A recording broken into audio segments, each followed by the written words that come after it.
kita mulai. Pertolongan kita adalah dalam nama Tuhan yang menjadikan langit dan bumi.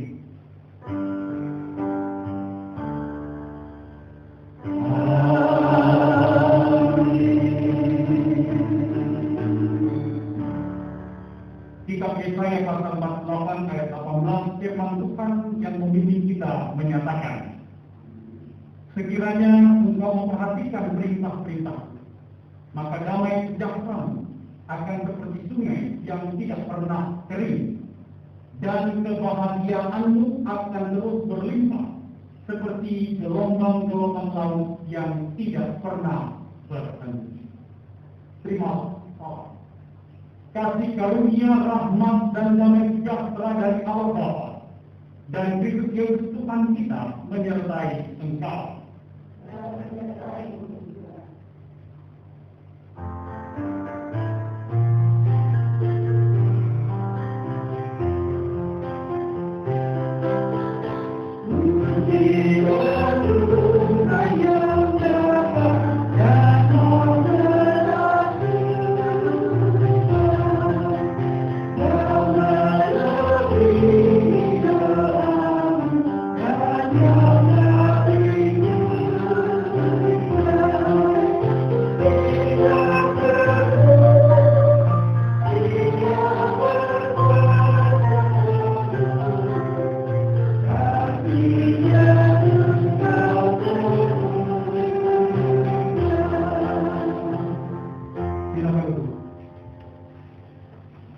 Umat Tuhan silakan berdiri untuk mendengarkan firman Tuhan yang dibaca dari Alkitab. Amin.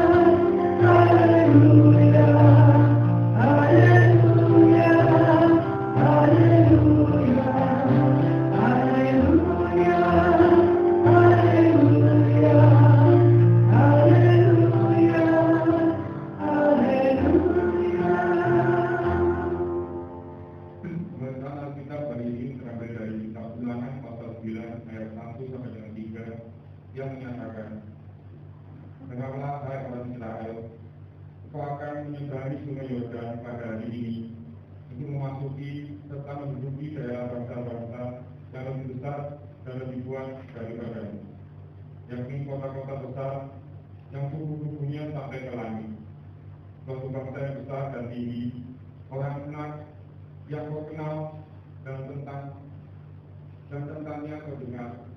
Orang berkata, siapakah yang dapat bertahan menghadapi orang enak?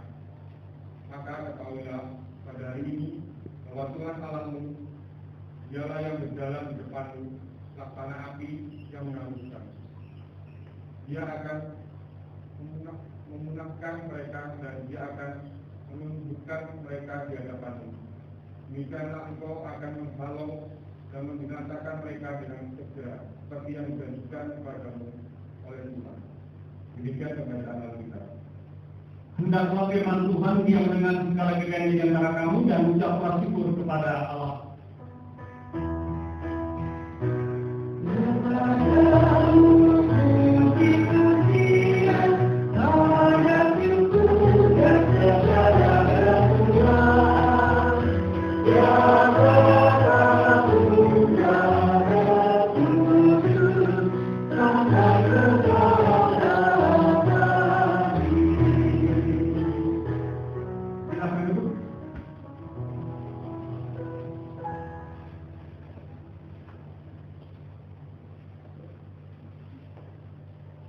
Saudara-saudara jemaat yang Tuhan Yesus kasihi dan yang mengasihi Tuhan Yesus, Shalom. Ya, saudara-saudaraku, berikut ini ada sedikit penjelasan tentang kitab Ulangan dan pemahaman singkat tentang pasal pembacaan firman Tuhan kita. Jadi sebelum kita masuk dalam pengajaran yang bisa kita ambil melalui Ulangan pasal 3 ayat 1 sampai dengan Ulangan pasal 9 ayat 1 sampai dengan 3, ada beberapa pemahaman singkat, penjelasan singkat tentang kitab Ulangan. Yang pertama, saudara-saudara, Kitab Ulangan adalah kitab terakhir dari 5 kumpulan kitab Taurat. Kejadian, Keluaran, Imamat, Bilangan, Ulangan. Jadi kalau dibilang 5 kitab Taurat dalam perjanjian lama itu 5 kitab Taurat, Kejadian, Keluaran, Imamat, Bilangan, Ulangan. Ya, yang ditulis oleh Musa. Nah, saudara-saudara, catatan yang kedua, kitab Ulangan ini merupakan pengulangan. Apa yang diulang, Pak Pendeta? Yang diulang adalah ikhtisar atau rangkuman perjanjian yang diucapkan, yang diberikan Allah kepada bangsa Israel. Ya. Jadi kitab Ulangan ini kenapa dikatakan ulangan? Karena berisi pengulangan. Musa kembali mengulang perjanjian, ya, perjanjian antara Tuhan Allah Israel dengan umat Israel. Itu saudara-saudara. Ya, sebab itu sekali lagi nama kitab ini oleh Lembaga Alkitab Indonesia diterjemahkan dengan kitab Ulangan. Sementara kalau saya tidak salah di Holy Bible, Deuteronomy, ya, isinya pengulangan. Ya, pengulangan perjanjian. Itu saudara-saudara, perjanjian antara Allah Israel dengan umat Israel. Pertanyaannya, kenapa harus diulang? Kenapa harus diulang? Kenapa Musa kembali harus mengulang? Ini loh perjanjian, ini perjanjian, seperti ini perjanjian yang diberikan oleh Allah. Kenapa harus diulang? Itu pertanyaan toh. Kenapa harus diulang? Ya, jawabannya adalah yang pertama, perhatikan baik. Kenapa harus diulang?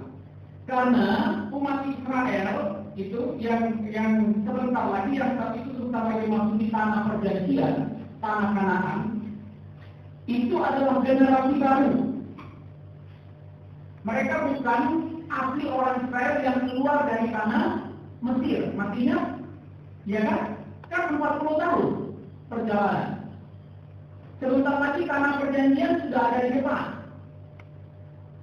Karena itu Allah memerintahkan Musa untuk mengulang. Musa, peringatkan kembali.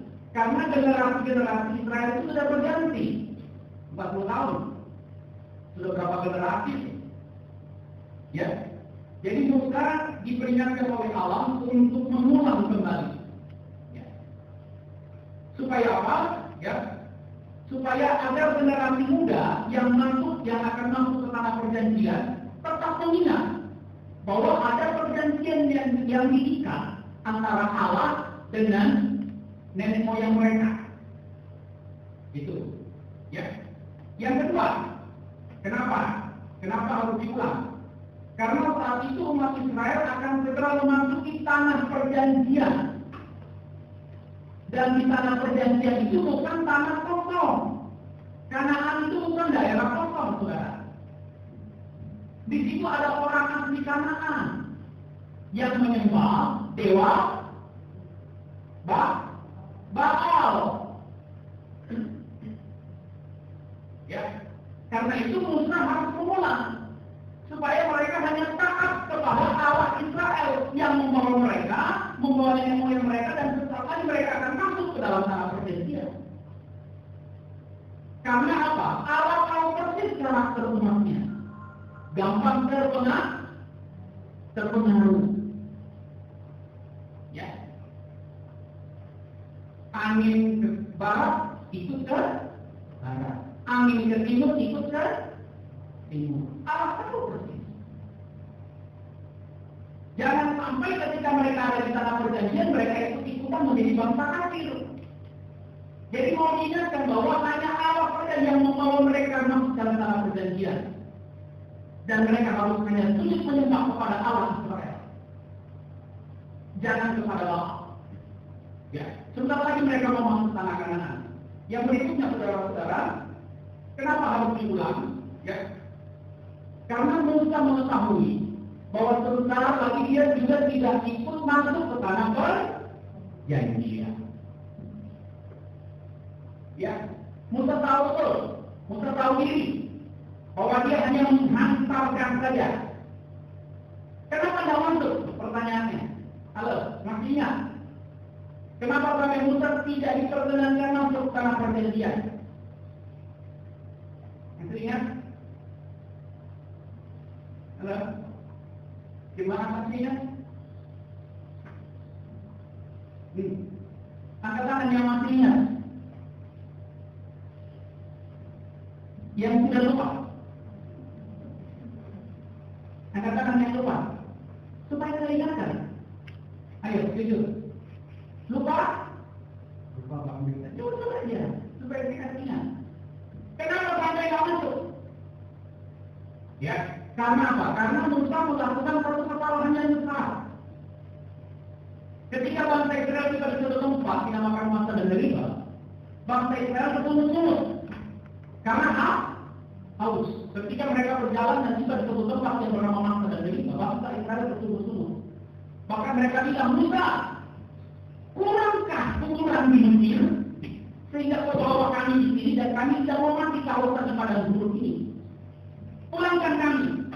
Jadi bangsa Israel ini kerjanya ada berkat mengeluh. Ya, tidak ada berkat mengeluh, ada berkat lupa Tuhan. Itu bangsa Israel. Ya. Nah, ketika pada saat itu mereka haus, Musa bertanya, dan sekarang yang Musa bertanya kepada Tuhan, Tuhan jawab, apa yang harus saya buat dengan umat yang kepala aku ini? Tuhan bilang, sabar Musa. Sabar, tapi Musa namanya juga, mungkin Musa saat itu mengkonsumsi amlodipin karena tensinya suka naik. Ya, yang Musa itu gambaran digoreng lah, sedikit-sedikit, Pak Sri, ya kan? Jangan dikomporin, kompor naik mereka. Ya, ini sumbu pendek ini juga, jadi jangan komporin. Berani dikomporin kebakar ini. Ya. Nah, saudara-saudara, pada saat itu Musa Allah mengatakan sabar. Tapi Musa sangat marah, Musa bilang saya tak kuat lagi. Apa yang saya harus lakukan? Lalu Allah mengatakan di situ dekatmu ada bukit batu. Perintahkan kepada bukit batu itu. Perintahkan kepada bukit batu itu. Katakan kepada bukit batu itu supaya dia mengeluarkan air. Tapi apa yang Musa lakukan? Dia tidak berkata-kata, tapi dia apa? Dia pukul bukit batu itu dengan tongkatnya. Saking emosi. Itulah yang menyebabkan salah satu hal yang menyebabkan Musa tidak masuk sana berperjanjian. Ya.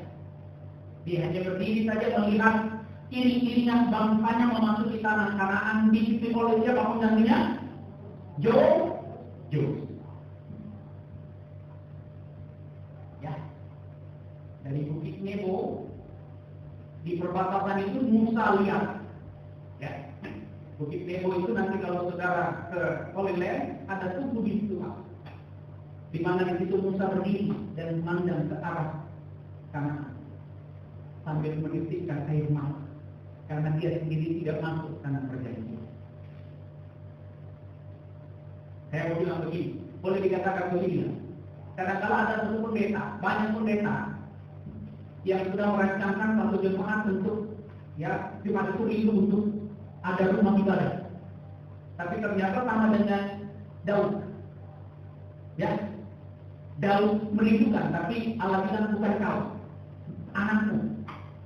Ya, tidak tertutup kemungkinan bahwa Allah memberkati kepada kita di sini dan tahun-tahun ini selama saya masih ada di sini kita sudah masuk di dalam satu rumah ibadah Tuhan. Amin. Ya, doakan saja kita kuatkan sehat. Ya, dan usaha kita diberkati oleh Tuhan. Musa seperti itu kira-kira begitu. Ya, dia hanya melihat saja. Jadi itu yang menyebabkan harus dipulang, saudara-saudara. Nah, saudara-saudara yang Tuhan Yesus kasihi dan yang mengasihi Tuhan Yesus, itu tadi sekedar catatan-catatan singkat tentang kitab Ulangan. Nah, mari kita pahami bersama secara singkat akan bacaan firman Tuhan kita pada saat ini. Kita perhatikan bacaan kita ayat pasal 9 ayat 1 sampai dengan 3. Kita perhatikan. Ya. Nah, saudara-saudaraku yang Yesus kasihi dan yang mengasihi Tuhan Yesus, dalam bacaan kita pada saat ini, Ulangan 89 ayat 1 sampai dengan 3, Tuhan Allah Israel itu adalah Tuhan yang tidak akan pernah ingkar janji. Ya, terhadap janjinya kepada orang Israel. Itulah yang ditegaskan oleh Musa dalam ayat ini, saudara-saudara. Ya. Musa ingin menegaskan bahwa kalau Allah sudah berjanji, maka Dia tidak akan pernah ingkar. Sebelum masuk tanah Kanaan juga mereka harus melewati satu bangsa, yaitu suku bangsa Anak, yang perawakannya tinggi, sama dengan orang Yeriko waktu minggu lalu. Tapi Allah bilang jangan takut, aku akan menyerahkan mereka kepada. Dan betul, ya, mereka bisa mengalahkan orang enak, ya, dan mereka bisa masuk. Jadi dari ayat 9, dari ayat 1 sampai dengan 3, di situ mau ditegaskan bahwa Allah kalau sudah berjanji, ya, maka Dia tidak akan pernah ingkar akan janji. Ya. Karena itu kita harus senantiasa percaya, ya. Karena itu kita harus senantiasa percaya bahwa bagi Tuhan tidak ada yang tidak mungkin. Walaupun terkadang saudara dan saya ingkar terhadap Allah, tapi bagi Tuhan Dia sulit mengingkari kehidupan saudara dan saya. Amin. Kemuliaan untuk nama Tuhan ini. Kadang-kadang kita tidak setia, toh? Ya kan, di sepanjang perjalanan hidup kita ya, coba saya kan sering kali katakan dari hari Minggu yang lalu sampai dengan minggu ini berapa banyak ketidaksetiaan kita yang kita lakukan kepada Tuhan. Ada kan? Tapi buktinya Dia masih setia kan? Kita ada sebagaimana kita ada pada saat ini dan kita boleh beribadah saat ini dengan penuh sukacita. Ada banyak ketidaksetiaan yang kita lakukan, tapi Allah memperlakukan kesetiaan karena Dia tidak pernah ingkar janji. Itulah yang ini ditekankan dalam ayat 1 sampai dengan 3. Jelas di situ ya? Oke, jadi kita sudah paham tentang kitab Ulangan, kita sudah paham tentang ayat 1 sampai dengan 3. Lalu, ya, nah saudara-saudaraku yang saya kasih, karena apa? Bagi Tuhan, yang sangat ditekankan adalah bukan besarnya atau beratnya masalah yang menghadang kita, ya, tetapi betapa besarnya Tuhan yang ada di pihak saudara dan saya. Jadi ketika bangsa Israel akan menghadapi orang Enak yang tinggi besar gede, ya, mungkin Pak cerita Pak, hampir 2 meter mereka tingginya itu kalau saya tidak salah, ya. Allah mau tekankan bahwa jangan melihat besarnya tantangan itu, tapi lihat besarnya Allah yang ada bersama-sama dengan engkau. Amin. Itu saudara. Ini ciri orang yang percaya damai sejahtera Tuhan. Ya. Judul renungan kita pada saat ini apa? Kita ibadah tadi apa? Iya. Yakin pada damai sejahtera Tuhan dan firman-firman-Nya. Ya. Jangan melihat besarnya tantangan di hadapan kita, tapi lihatlah Allah yang lebih besar daripada tantangan. Maka saudara akan senantiasa merasakan damai dan sejahtera. Saudara akan bisa bilang begini, kecil tantangan, karena Allah yang aku punya sangat luar biasa. Katakan, aku cinta engkau. Halo juga. Katakan, karena Dia besar. Amin. Nah, saudara-saudaraku yang Yesus kasih, pelajaran apa yang bisa kita dapatkan melalui bacaan firman Tuhan kita pada saat ini, Pak Pendeta? Yang pertama begini, saudara-saudara, saya mau kita buka Yohanes 3 ayat 16. Ini sudah terlalu sering disampaikan. Betul. Yohanes pasal 3 ayat yang ke-16.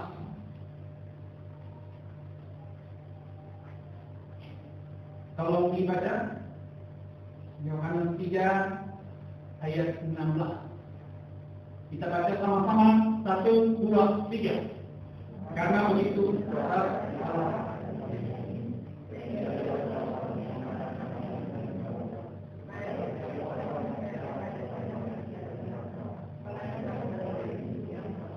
terima kasih. Setiap orang yang percaya kepadanya tidak akan binasa, melainkan beroleh hidup yang kekal. Garis bawahi. Jadi asal saudara dan saya percaya saja. Dia tidak tuntut banyak, dia tuntut percaya saja. Bahkan dia bilang, jika iman percayamu hanya sebesar biji bertani saja, engkau bisa berkata, gunung pindah. Ya. Bahkan di sini dia tidak bilang apa, dia cuma tidak bilang ada damai sejahtera, tapi saudara dan saya yang percaya kepadanya. Ya. Yesus berkata akan memperoleh hidup yang kekal. Jadi artinya saudara-saudara, artinya begini, ya. Dalam ayat bacaan kita pada saat ini, saudara-saudara, dalam ayat Yohanes 3 ayat 16 dikaitkan dengan pembacaan kita Ulangan pasal 9 ayat 1 dengan 3. Di sini mau dikatakan bahwa Yesus bersabda, karena Allah sangat mengasihi dunia ini, sangat mengasihi umat manusia, Allah sendiri telah memberikan anak yang tunggal supaya setiap orang yang tetap teguh percaya, dari bawahi, setiap orang yang teguh tetap percaya, yakin akan janjinya, maka orang itu pasti memperoleh hidup yang kekal dalam damai dan sejahtera surgawi. Ya. Ada jaminan di dalam Yesus. Ya. Saya coba sedikit keluar, saudara. Ya. Kalau masalah iman, kita mengatakan ya dan amin. Betul? Ya tahu? Tapi kalau ini melakukan, kan Allah bilang, libatkan Tuhan dalam rencana. Artinya jangan, kalau untuk rencana, kita bisa katakan jika Tuhan berkenan. Ya tahu? Ya kan? Tapi kalau masalah iman, masalah kepastian iman, ya, katakan, amin. Kata saudara dan saya, ada jaminan hidup yang kekal. Hanya ada di dalam Yesus.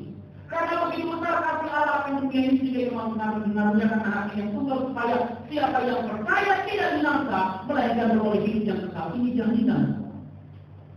Dan Allah tidak akan pernah lupa akan janji. Karena itu jangan sampai melepaskan Tuhan Yesus. Jangan lepaskan Dia. Apapun alasannya. Karena Dia sudah menjamin saudara dan saya. Ya. Jangan lepaskan Tuhan Yesus. Ya. Saudara-saudaraku yang berdiskusi dan yang mengasihi Tuhan Yesus, ada jaminan yang pasti di dalam Tuhan Yesus. Pada saya kasih apa ya? Saya kasih satu pembelajaran kemarin lewat YouTube melalui kesaksian Ustaz mantan Ustaz Yosua. Dia tidak ikut Yosua Muhammad Yasin. Saya sebarkan dia. Karena enggak? Ya, dia bilang, saya suka kali dia bilang, karena itu kita yang sudah dipilih menjadi umat percaya, sudah dipilih dan diselamatkan, jangan lepaskan dia, karena di dalam dia ada jaminan. Yang lain boleh berkata, maaf, insya Allah, ya, masih meragukan. Tapi orang Kristen, saudara dan saya akan hidup kekal bersama dengan dia dalam kerajaan Allah. Jangan lepaskan. Saudara-saudaraku yang dikasihi dan yang mengasihi Tuhan Yesus. Pada semifinal Liga Champions Eropa bulan Mei 2019 ada pertandingan yang sangat menarik. Ya, Liga Champions Eropa 2019 bulan Mei ada pertandingan yang sangat menarik yang banyak ingin disaksikan. Final itu ingin disaksikan oleh banyak orang dan mereka percaya bahwa ada salah satu kesebelasan dari Eropa yang akan juara. Semua sudah mengatakan dia juara. Saya kurang tahu kesebelasan apa itu. Kalau Liga Eropa apa? Kesebelasan apa biasanya? Iya, ada satu kesempatan yang telah ada di final dan mereka bilang mereka menang satu dan mereka sudah bisa mengaku bahwa kesempatan ini yang menang. Tapi apa, saudara? Ternyata salah. Kesempatan yang mereka agung-agungkan itu tidak menang. Ilustrasi ini mau mengatakan bahwa dunia boleh menawarkan jaminan-jaminan. Tapi jaminan yang kekal hanya ada di dalam Yesus. Karena dia tidak pernah ingkar janji. Percaya adanya. Ya, jadi sekali lagi anak-anak muda. Orang tua itu kadang-kadang ya, tapi khususnya buat anak-anak muda, jangan lepaskan Yesus. Pegang terus. Ya, terus dia. Apapun tantangan, katakan I love Jesus. Hidup dan mati saya hanya untuk Tuhan Yesus. Amin. Kenapa? Ada jaminan dari Yesus. Yang berikutnya saudara-saudaraku yang kasih dan yang mengasihi itu.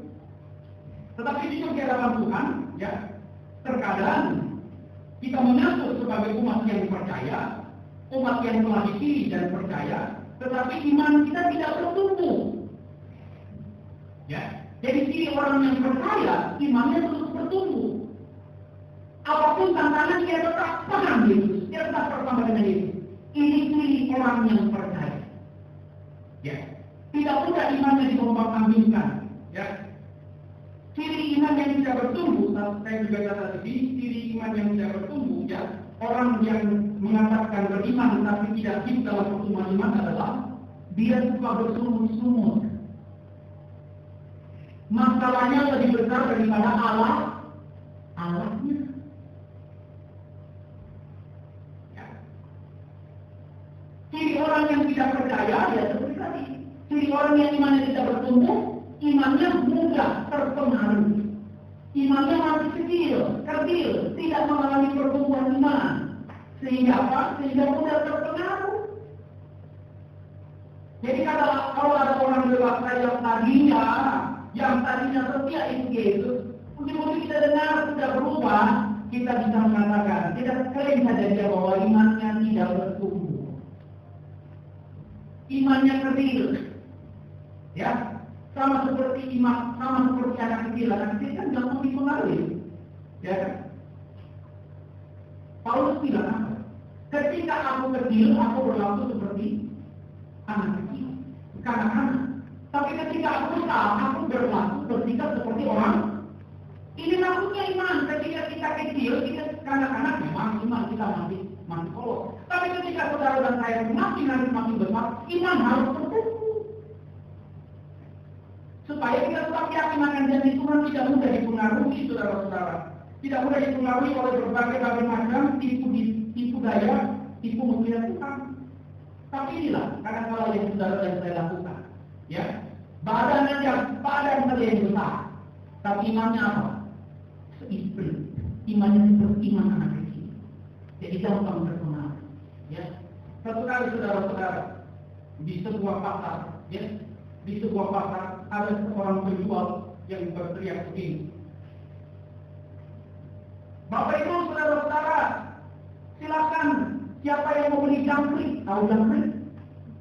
Ya. Silakan siapa yang membeli jangkrik. Jangkrik ini bukan jangkrik sembarangan. Saya ingat dulu itu. Saya suka juga kira-kira jangkrik. Tapi untuk apa? Di apa? Diaduk. Bapak Ibu saudara-saudara adik-adik, ini ada jangkrik. Jangkrik ini bukan jangkrik sembarangan. Jangkrik ini turunan jangkrik rainbow.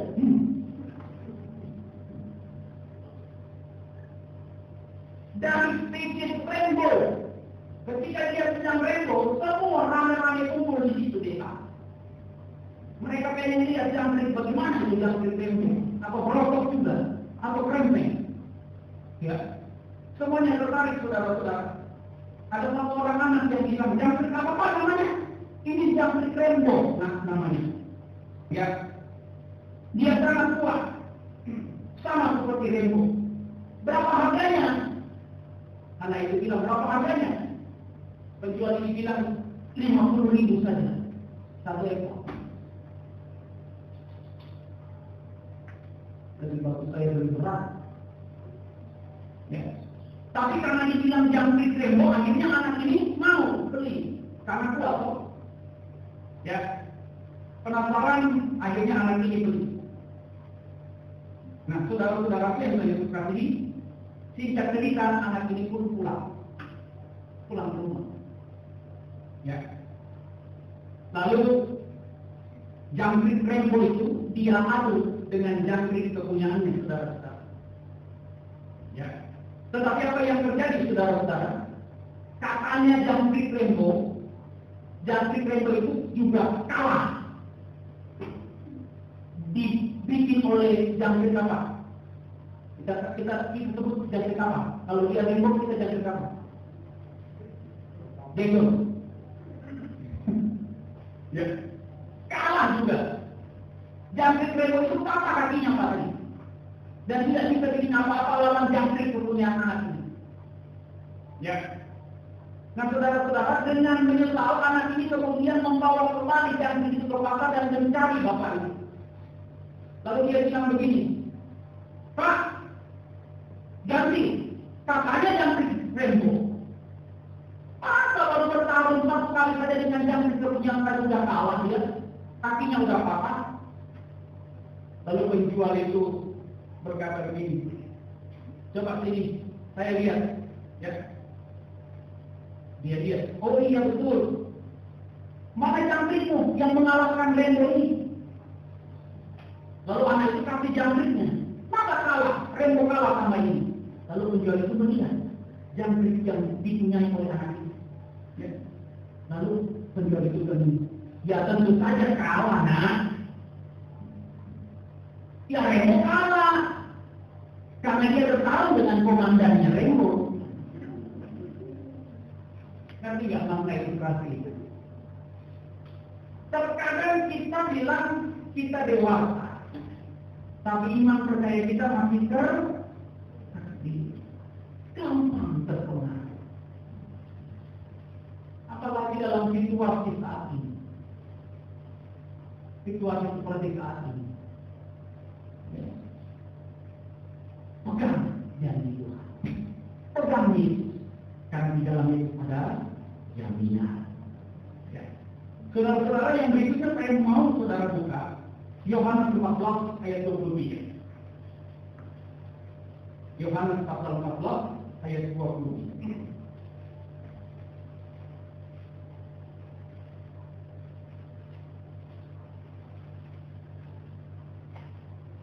Yohanes pasal 14 ayat 23. Kita baca sama-sama. 1, 2, 3.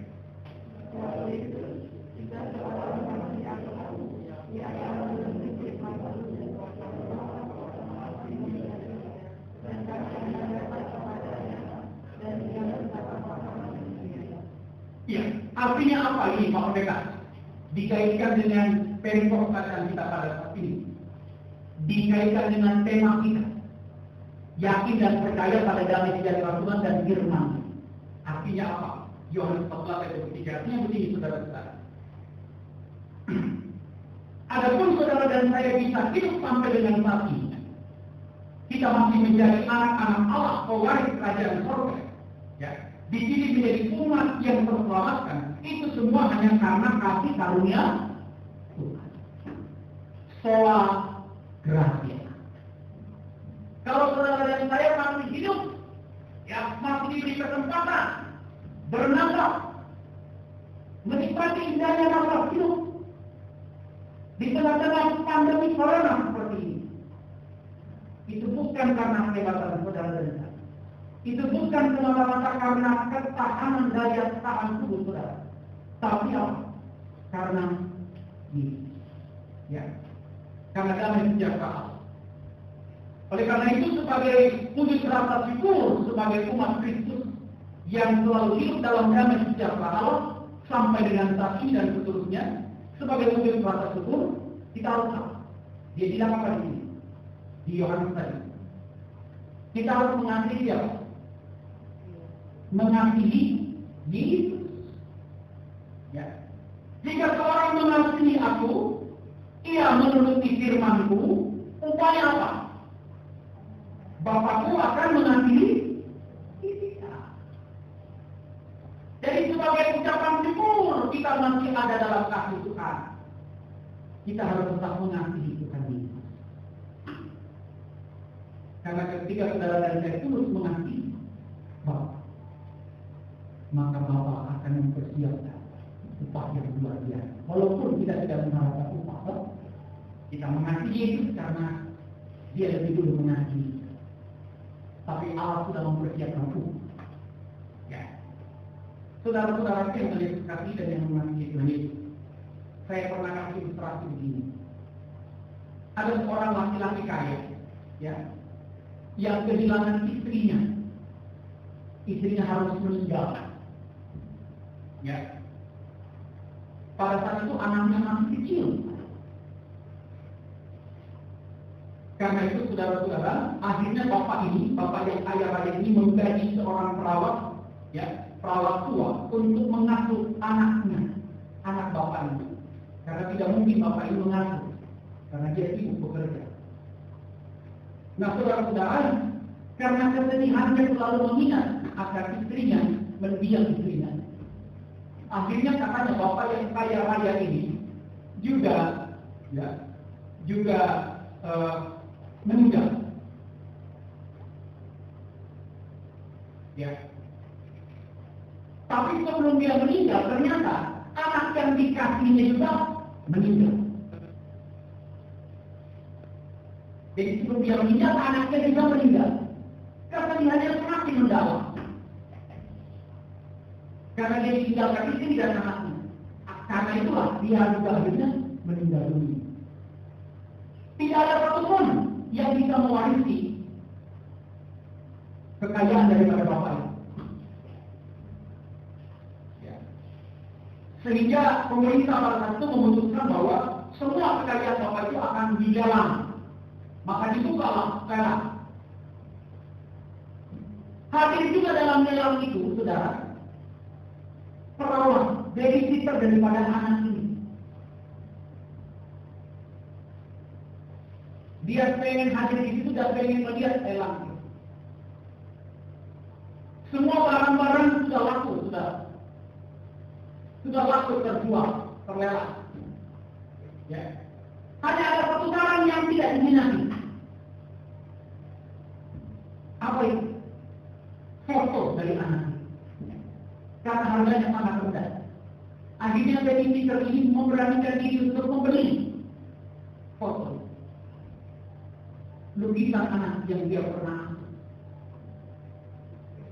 Sehingga cerita saudara, ketika barang itu sudah diserahkan kepada babysitter, lukisan anak itu diserahkan. Babysitter itu kemudian membuka bungkusan lukisan itu. Ya, apa yang terjadi? Ternyata dalam bingkisan itu, dari bungkusan itu, ya, jatuh sekali kertas. Ada selembar kertas kecil. Mau tahu tulisannya?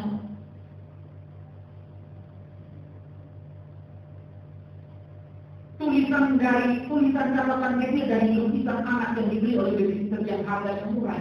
Tulisannya berbunyi. Semua harta kekayaan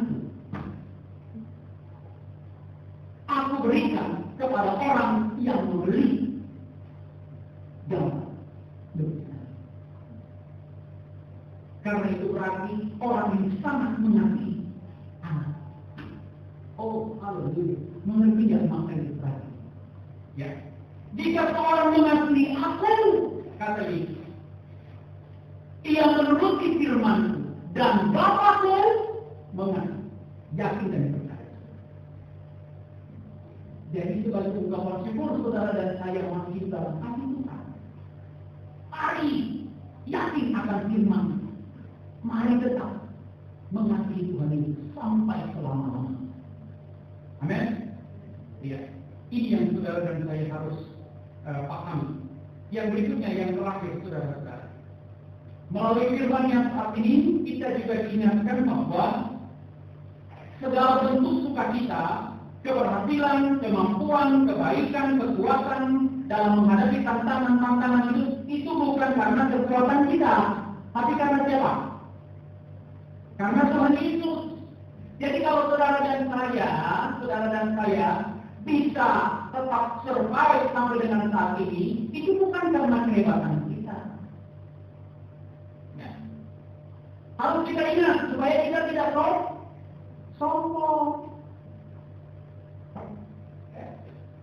Kalau sampai dengan saat ini cuma tabrakan sedikit, sekalipun kecil, sedikit komen.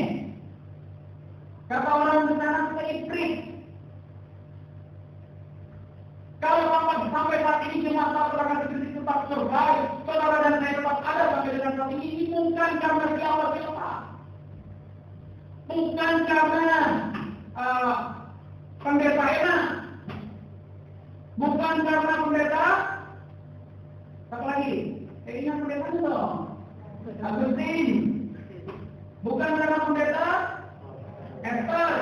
Bukan karena pendeta almarhum Deva. Bukan karena pendeta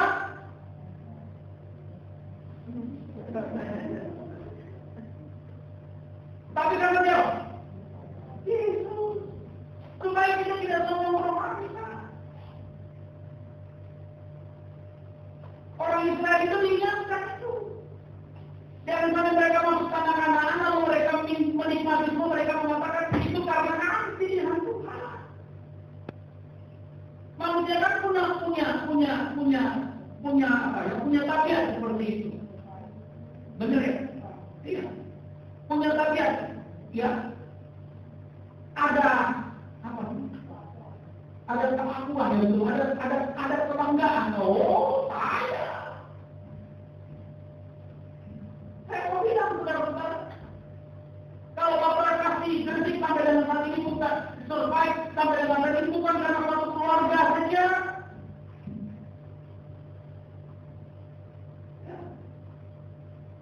Bukan karena dikasih pemahaman. Bukan karena biasa. Bukan. Maaf. Bukan karena almarhum dosa, bukan. Semua karena siapa? Itu harus diingat. Supaya kita tidak jatuh dalam persombongan. Coba lihat. 1 Korintus 16 ayat 20. Dan yang ke-1 ayat 19.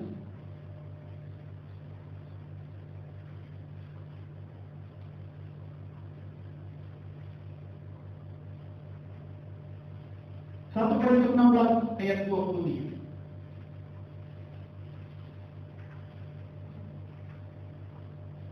Sudah? Tak bisa baca. 1 Korintus 16 ayat 23, DK ayat 1 ayat 19.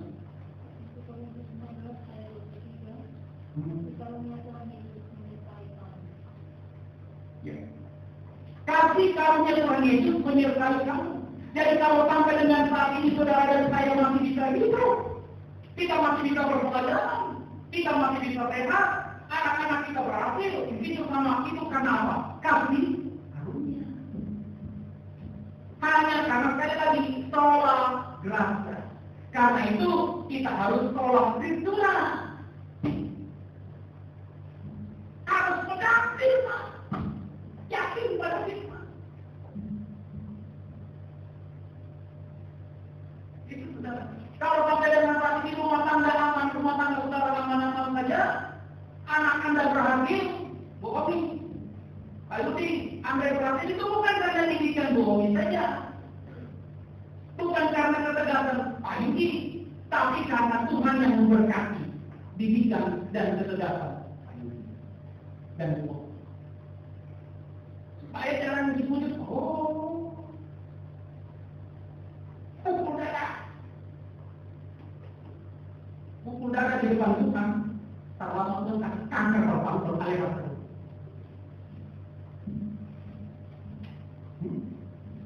Perempuan yang pukul darah terlalu dengan kanker berpangkul aliran.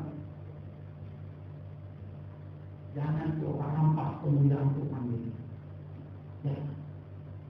Dia bilang, biarlah dia semakin besar, aku semakin kecil. Prinsipnya siapa? Yo. Dalam hidup ini biarlah hidup yang semakin besar. Mereka haleluya, katakan haleluya. Kita semakin kecil. Bateri, ya, biarlah hidup yang semakin besar dalam pelayanan Tuhan mereka. Aku semakin kecil, bahkan tidak terlihat. Itu diri orang yang sudah dalam sejahtera dan yakin akan firman-Nya. Amin. Saudara-saudara yang saya kasih, ada satu, saya pernah dapat satu kisah nyata. Ada satu penginjil yang ditugaskan menginjil di daerah Skotlandia. Nah, penginjil ini saudara-saudara, jelasnya teman-teman. Hah? Saya udah takut-takut juga sih, Bapak. Tapi ini saya udah. Saya tidak. Dalam diri. Ya. Ketika dia ditempatkan di Skotlandia, dia tidak pasti berbahasa Skotlandia. Bahasa Skotlandia patah-patah, bahkan tidak bisa dimengerti. Tapi apa boleh buat? SK-nya di situ. Ketika dia masuk di jemaat itu, dia berlutut tiap malam. Ketika dia mau berkhotbah, dia berkata, Tuhan, sempurnakan lidahku. Roh Kudus bekerja dalam lidahku. Roh Kudus berkati-Ku di mulutku. Roh Kudus supaya aku mau berbahasa Skotlandia dengan jelas. Luar biasa, saudara. Dia berkhotbah dengan bahasa Skotlandia yang sangat jelas. Banyak jiwa yang dimenangkan. Setiap minggu ibadahnya penuh. Karena orang bilang ini satu-satunya orang Inggris yang berbahasa Skotlandia sangat luar biasa. Banyak jiwa dimenangkan. Nah, ingat ya, manusia ini punya sifat apa tadi? Ya, keegoisan. Seperti ikan apa malam yang Bapak bilang. Masih ingat ikan yang tadi tegang-tegang itu nanti dia jadi kayak bola. Ikan apa? Buntel. Ya, manusia itu jadi begitu benci. Ya, ada ya, karena kamu bapak-bapak ini sorry, kita perlu sedikit. Ya, kalau kasih uang lebih sedikit polisi, lalu ada yang sedikit. Jangan dia alih bekerja sampai kata ikan kapal lain kalau dia itu berkati alih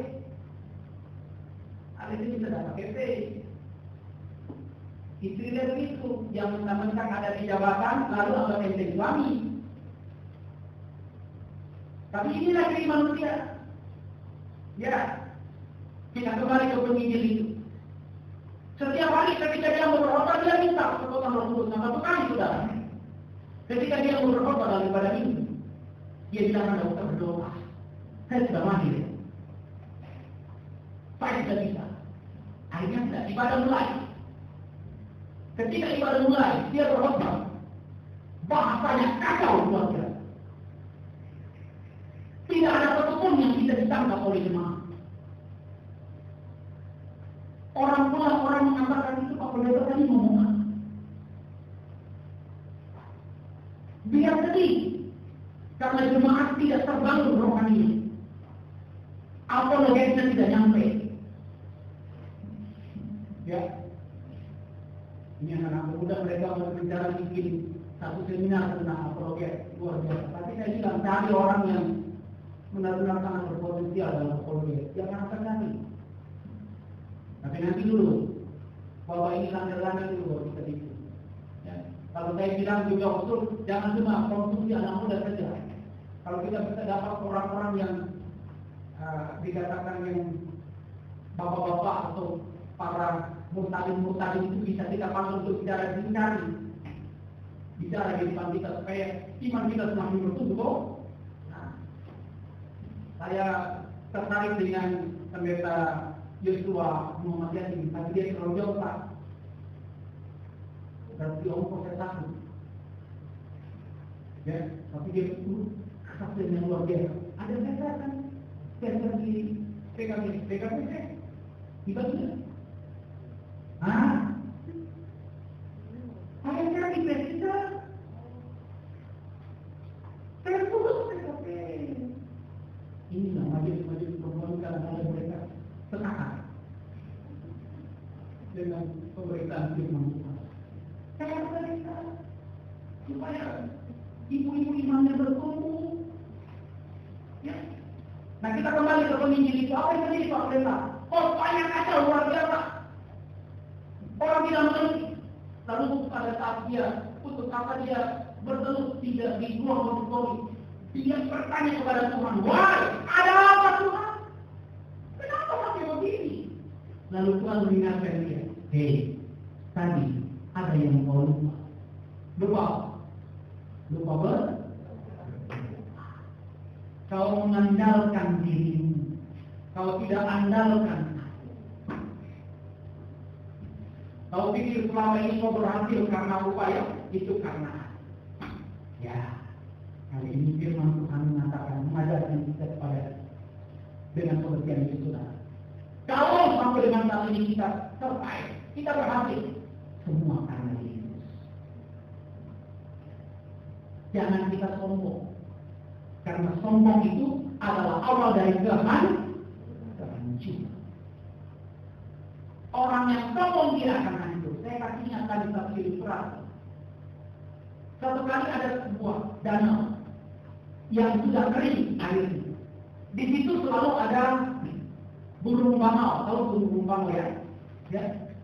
Burung bangau dan ada katak-katak di danau itu. Tapi karena airnya sudah kering, akhirnya burung-burung bangau ini berniat untuk pindah mencari danau yang lain.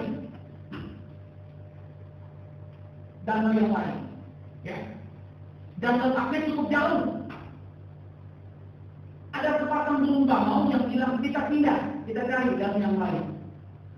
Ketika sepasang burung bangau ini berkata mau pindah, dia didengarkan oleh seekor katak. Ada kodok yang dengar. Kodok itu bilang begini, saya itu tahu. Kata burung bangau nggak bisa. Nanti kamu saya taruh di bumi saya, kamu jatuh. Bagaimana caranya kamu boleh ikut? Kodok itu bilang iya ya. Sementara danaunya cukup jauh. Ya kamu tidak bisa ikut. Lalu kodok itu berkata, oh saya punya akal. Perhatikan. Kodok itu lalu bilang begini. Itu ada ranting, ada akar pohon. Kamu bangun yang satu, di ujung. Kamu bangun yang satu, di ujungnya lagi. Ngerti ya? Ya, di paruhnya.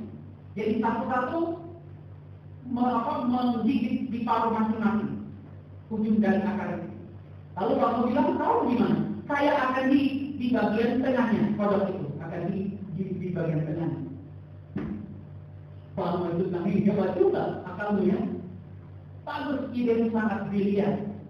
Luar biasa ide. Oke baik, akhirnya mereka pun bikin seperti itu. Jadilah kodok itu terbang. Tapi dengan menggigit akar di bagian tengah, kanan kiri ada bangau. Ketika mereka semakin terbang tinggi, saudara-saudara, ya, tiba-tiba ada kelompok bangau yang bilang, kalian berdua hebat ya, kalian berdua bangau-bangau yang hebat. Siapa yang punya ide begitu? Bangau ini tidak mau menjawab, karena kalau berdua mau suka mulut, jatuh. Kalau ini tidak menjawab, ini masuk orang itu membuat tertentu yang berjalan ke terus. Aduh ini hebat ini, semua perempuan bisa bilang ini hebat, ide yang sangat luar biasa. Kalau dia ada kalah, siapa yang punya ide itu? Bangau itu tetap bilang, nah, siapa yang bangga dada? Siapa yang bangga dada? Kodok. Katak itu merasa dia, karena memang dia yang punya ide. Ketika ngomong tanya, siapa yang punya ide? Kamu bilang siapa yang punya ide? Katak tidak tahan lagi pakai. Katak bilang, saya. Begitu dia bilang, saya. Dari satu lagi.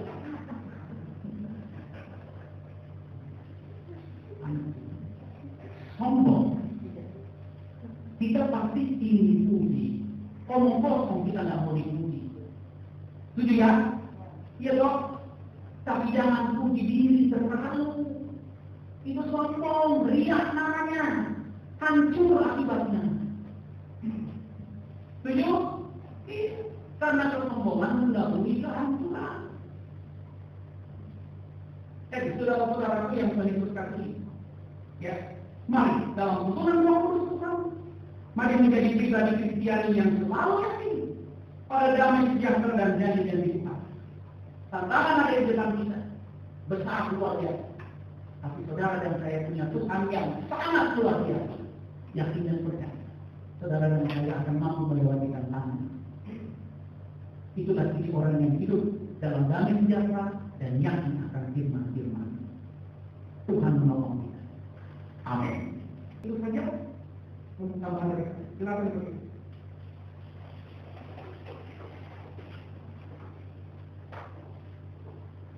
Pergilah dalam damai sejahtera, hiduplah di dalam damai sejahtera kasih Kristus, tunaikanlah tugas untuk bersaksi melayani dengan setia berdasarkan firman Tuhan yang telah saudara dengar.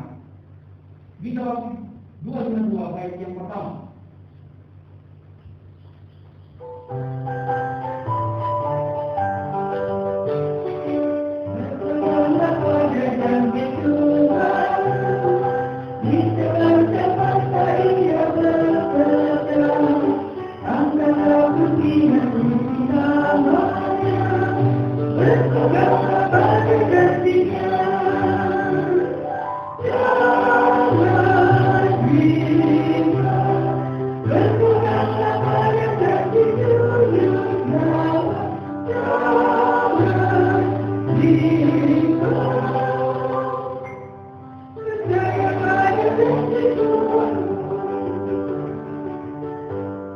Saudaraku, rendahkanlah dan arahkanlah hatimu hanya kepada Tuhan Yesus dan terimalah berkat-Nya.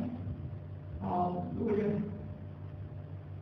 Tuhan memberkati engkau dan melindungi engkau. Tuhan menyinari engkau dengan wajah-Nya dan memberi engkau kasih karunia. Tuhan menghadapkan wajah-Nya kepadamu dan memberi engkau damai sejahtera.